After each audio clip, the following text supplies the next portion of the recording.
Olá pessoal, eu estou quase contagiado por uma doença, ou por uma alegria, ou por uma mania, ou por uma paixão, seja lá como você queira dizer, chamado Elvis Mania. E hoje nós estamos aqui no Violeta e vamos fazer uma entrevista, um roteiro, um podcast com uma das pessoas que me transferiu, me transmitiu e me contagiou com esse vírus. Vejo que até eu ousei estar aqui, ó, com essa camisa, cola alta, volta as pastilhas, mas ó, as mangas. Então, essa pessoa eu conheço há algum tempo, que é o nosso Elvis da Paulista, e ele, que é um profundo conhecedor do seu xará lá dos Estados Unidos, vai nos contar muito, não tudo que é impossível de contar qualquer assunto, mas ele, como um profundo conhecedor, vai nos contar quem foi o Elvis Presley. Elvis Aaron Presley, salvo engano.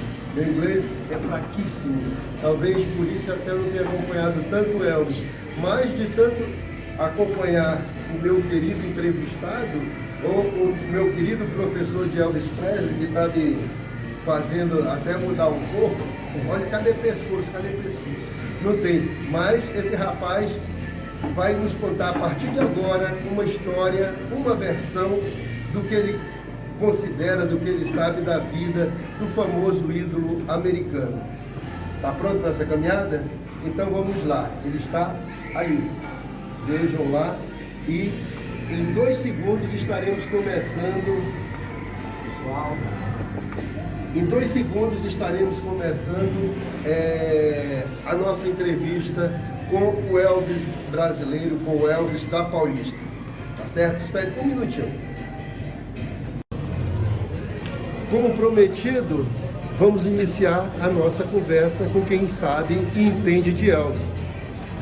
Eu queria que você começasse nos falando sobre a infância do Elvis.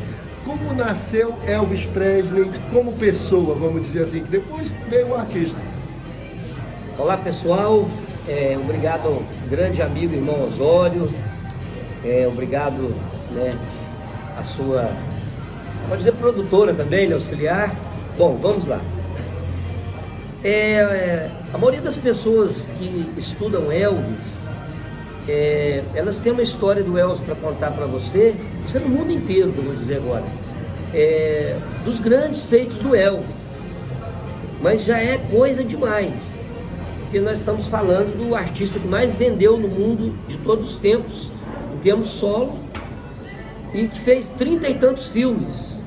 Então existe uma frase no mundo de Elvis que fala assim: ninguém chegou tão longe. Pra você ter uma ideia, teve um ano que 2 das maiores bilheterias foi do Elvis. Então, de 3 filmes, por exemplo, de um ano só, 2 das maiores bilheterias foi do Elvis Presley. Então assim, ninguém conseguiu chegar nunca junto, tão famoso no cinema e na música ao mesmo tempo. Então a gente está falando do maior de todos os tempos. Então a grandeza da obra do Elvis, os números, são números assim, galácticos, né? Então já começa por aí. Então agora a pessoa tem para dizer para você, o show do Havaí, como o Elvis popularizou o rock para o mundo, e costuma ficar daí para frente, né? Do estouro do Elvis, que quem já conta uma história bem perfeita do Elvis, como ele realmente mostrou o seu rock para o mundo, só de ser nos anos 50 já é uma coisa considerada muito grande. Por exemplo, esse filme que saiu aqui agora é um filme que praticamente não mostrou nada de como que o Elvis, na música That's Alright Mama, como que foi os bastidores, que ele foi reprovado num barzinho um pouco antes ali, que o dono do bar falou: você jamais será um cantor. Que o produtor do estúdio, o Sam Phillips, falou para ele: vamos parar, que tudo que você canta já parece com o que já existe hoje. O Elvis insistiu, pediu mais uma chance aí. dentro dos bastidores disso aconteceu. Esse filme não mostra nada disso.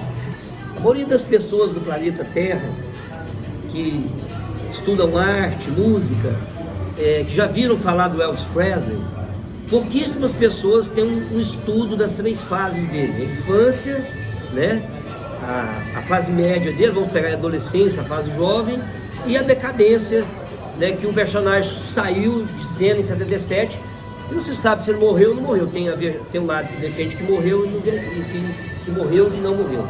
Bom, vamos lá, vamos começar. Você vai estudar um indivíduo, um rio, você pega na nascente do rio, não no quinto, fluente, no 10º. Então você vai estudar a vida de alguém, falar da vida de alguém, fazer um filme, qualquer coisa de alguém, um livro, você tem que pegar onde o indivíduo nasceu. Por que que o Elvis quebrou uma perna de uma mulher? Por que que o Elvis dava carro para os pobres, Cadillac? A gente tem que voltar lá no passado.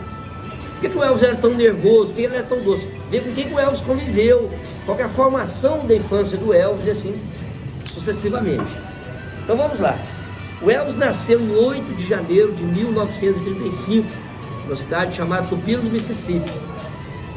Para quem é aqui do Brasil, que é brasileiro, seria como o Elvis mais ou menos tivesse nascido em Goiás.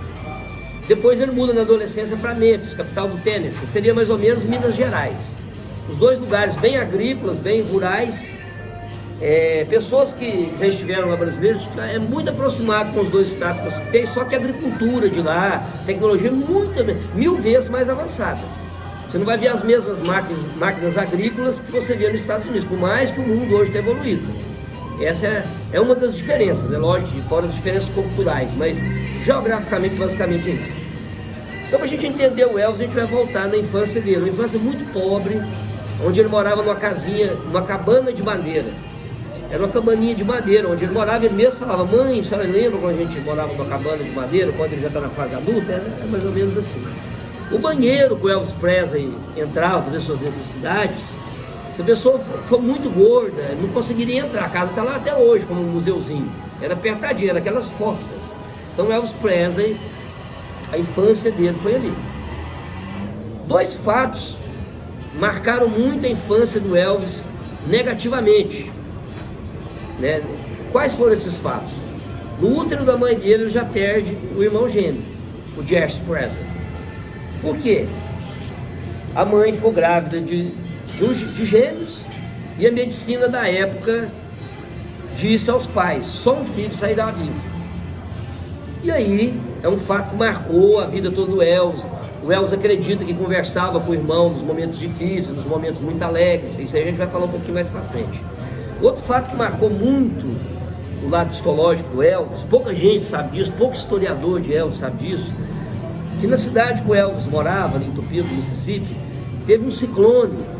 Tem alguns que chamam esse fenômeno natural de outra coisa, mas é algo aproximado com o ciclone, é um ciclone mesmo, onde afetou grande parte da cidade que o Elvis morava. Então o ciclone foi derrubando tudo. Se você puxar esse ciclone na internet, que às vezes a pessoa vai lá: onde você tirou essas fontes? Eu vou dar as fontes, puxa lá.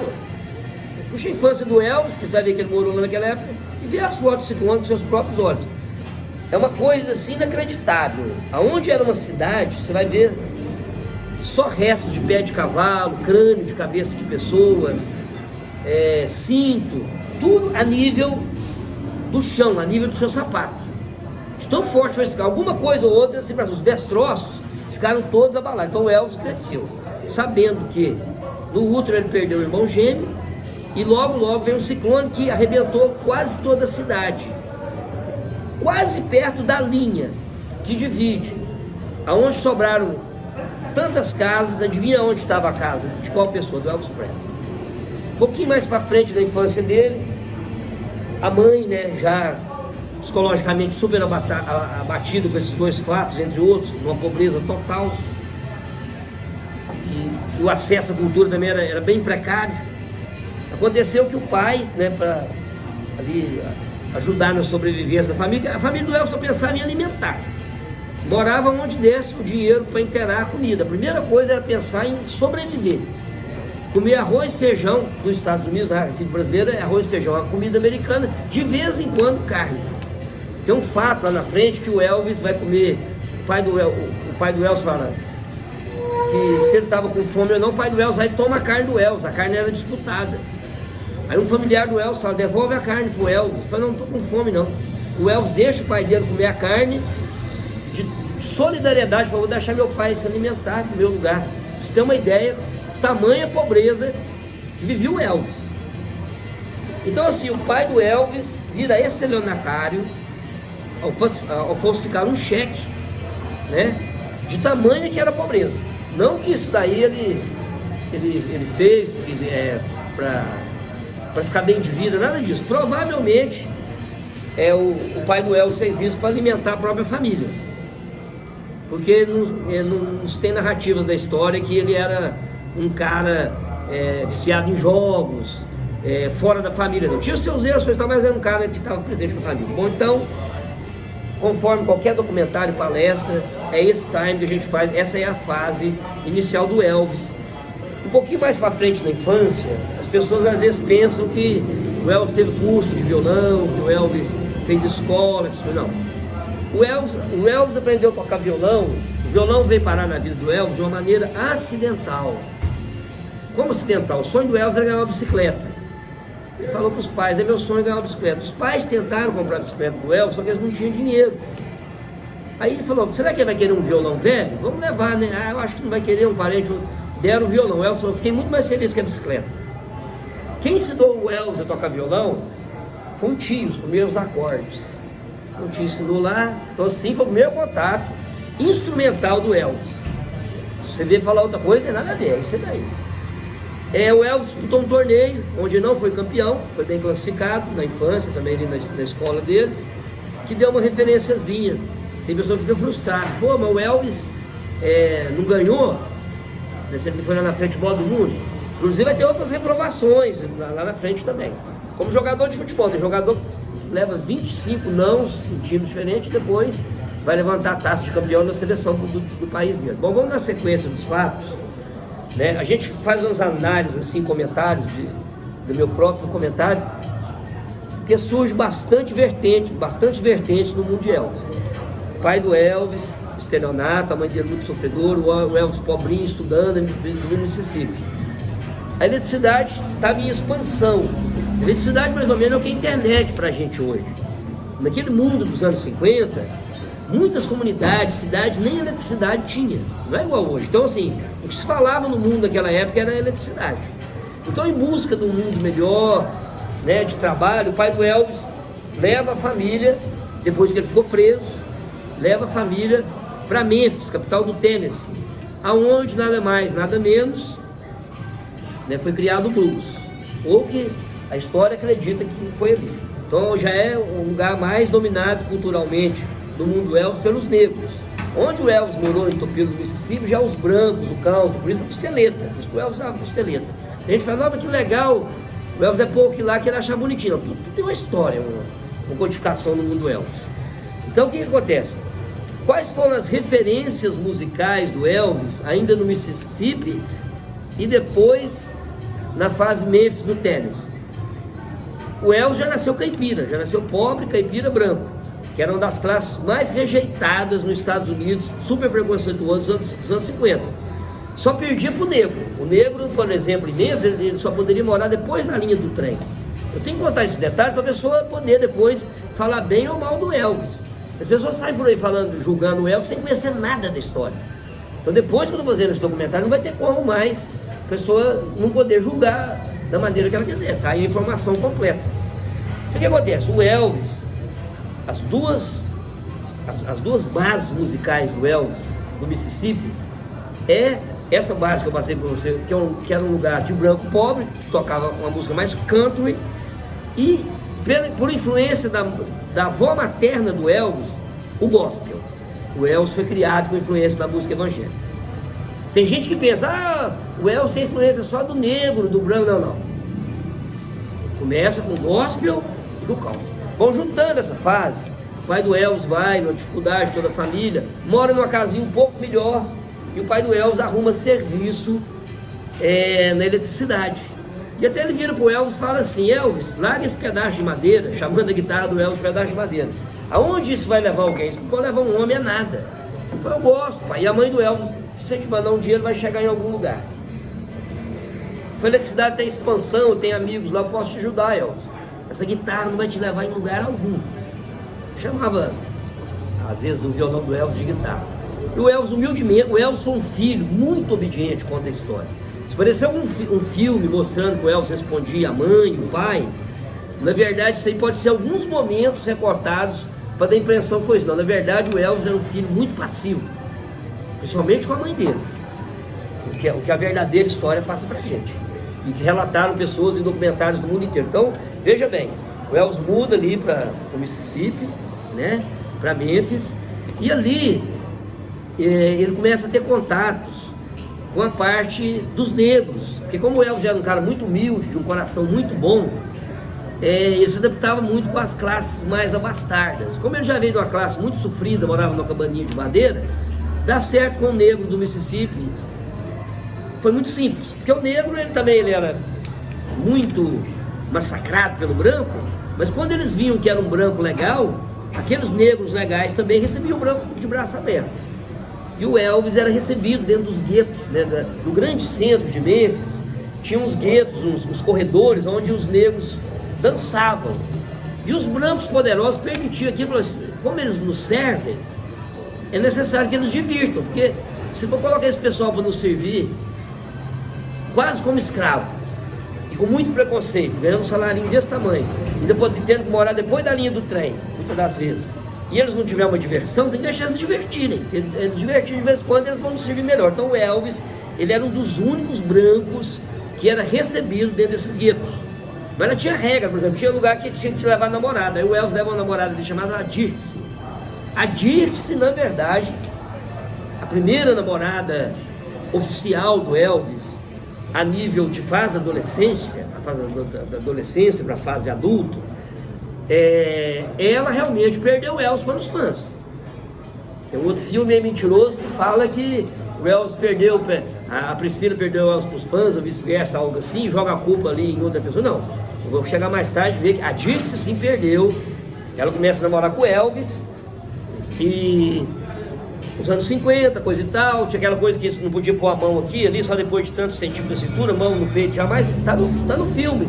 Elvis não morreu, esses detalhes. Vai ver lá, tantos centímetros aqui, não pode, coisa, era o mundo dos anos 50. E aí o Elvis vira para a Dixie e fala assim, eu quero gravar um disco para o aniversário da minha mãe. Foi o aniversário da sua mãe, já passou, era um pretexto do Elvis para ele mesmo gravar esse disco. Ele chega com um tanto de moedas no estúdio chamado Sun Phillips Records, escreve Sun Records. Aí quem atendeu ele era uma senhora chamada Marion Kisker, e ela falou, Elvis, nós podemos fazer uma produção mais barata ainda, jogou com tanto de moeda, falou, não, eu quero parecer profissional, eu quero pagar o que vale. Fez a gravação e falou assim, o dia que vocês precisarem de um cantor, vocês me chamam. Tá tudo bem. O Elvis ficava passando em volta lá desse estúdio várias vezes, a Marion Kisker via o Elvis passando.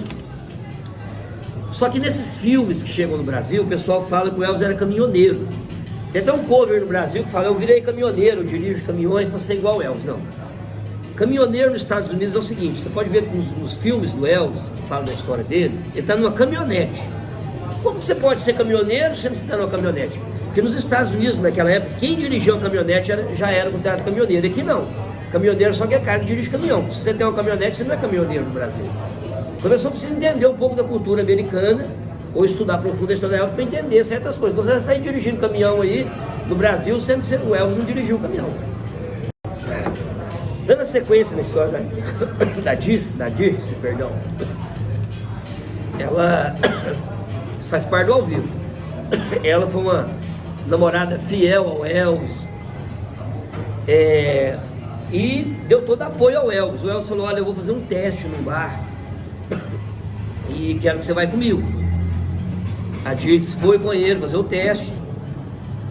Chegando no teste, o Elvis foi cantar, o Elvis estava muito nervoso. O dono do bar falou assim, será que ele vai dar conta mesmo aí? Está muito nervoso, o coração dele está saindo pela boca. Bom, o Elvis cantou, e o dono do bar falou assim, você jamais será um cantor.